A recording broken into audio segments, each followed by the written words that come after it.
Eusèbe de Césarée. Vie de Constantin. Livre 3. Lettre de Constantin aux Églises, sur la date de Pâques. Constantin Auguste, aux Églises. Ayant expérimenté par la prospérité des affaires publiques combien est grande la grâce de la puissance divine, j'ai jugé qu'il convenait que j'eusse avant tout pour but de faire observer par les bienheureuses foules de l'Église catholique une seule foi, une charité pure, et une piété unanime envers le Dieu Tout-Puissant. Mais il ne pouvait se faire que cela s'organisât de façon ferme et sûre, sans une réunion en un même lieu de tous les évêques, ou du moins de la plupart d'entre eux, pour examiner chacun des points relatifs à la religion très sainte. Lorsque le plus grand nombre possible d'évêques se sont réunis, et j'étais moi-même présent comme l'un de vous, car je ne songe pas à nier ce qui fait ma plus grande joie, je suis votre co-serviteur, tout a été l'objet d'un examen adéquat, jusqu'à ce que la doctrine agréable à Dieu qui voit toutes choses fût élucidée pour rétablir l'accord unanime. De sorte qu'il ne reste plus rien pour alimenter la dissension ou la dispute sur la foi. Là aussi, on a examiné la question du jour très saint de la Pâque. D'un commun accord, il a été décidé qu'il était bon que tous, partout, la célèbrent le même jour. Quoi de plus beau pour nous, en effet, quoi de plus vénérable que de voir cette fête, par laquelle nous recevons l'espérance de l'immortalité, observée sans erreur chez tous, conformément à une même ordonnance et à un calcul clair.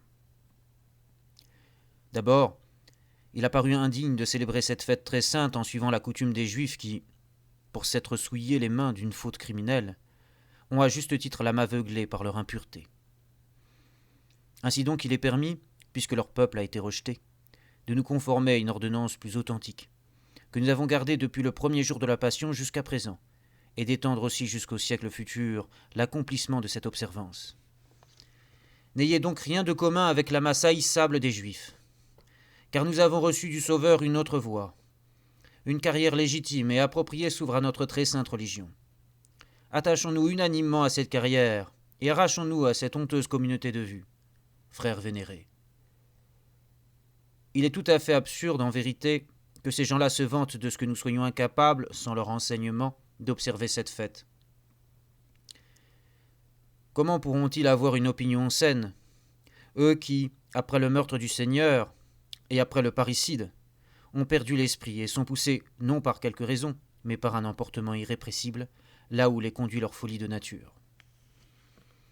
De là vient que, même sur ce point, ils ne voient pas la vérité, de sorte que, errant toujours pour la plupart loin de ce qui les ramènerait dans le droit chemin, ils célèbrent la Pâque une seconde fois dans la même année. Pourquoi suivre des gens dont il est reconnu qu'ils souffrent d'une terrible erreur ? Car faire la Pâque une seconde fois dans une seule année, jamais nous ne le supporterons. Même si cela est hors de question, votre prudence doit mettre tout son zèle et sa prière de façon à éviter que la pureté de votre âme semble avoir la moindre ressemblance avec des hommes aux mœurs tout à fait dépravées.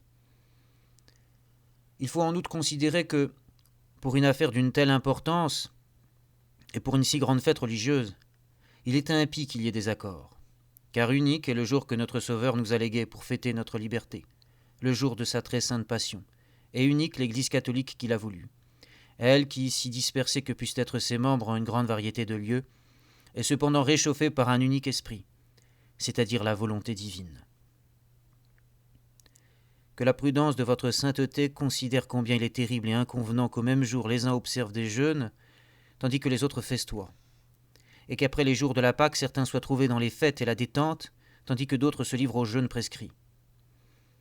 C'est pourquoi la divine providence veut que cela soit convenablement rectifié, et ramener à un seul modèle, comme vous le voyez tous, je pense, d'un coup d'œil.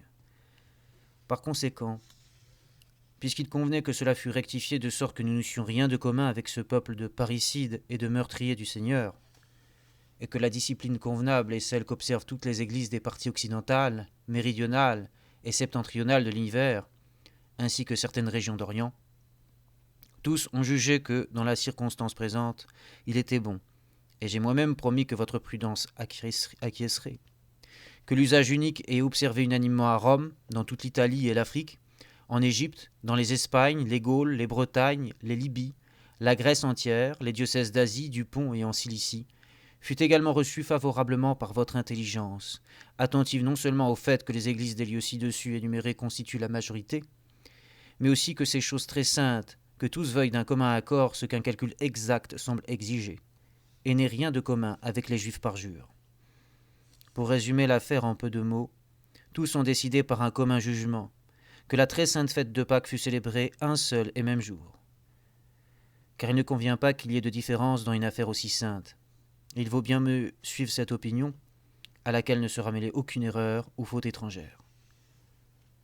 Cela étant, recevez favorablement la grâce céleste et le précepte vraiment divin, car tout ce qui s'accomplit dans les saintes assemblées des évêques se réfère à la volonté divine.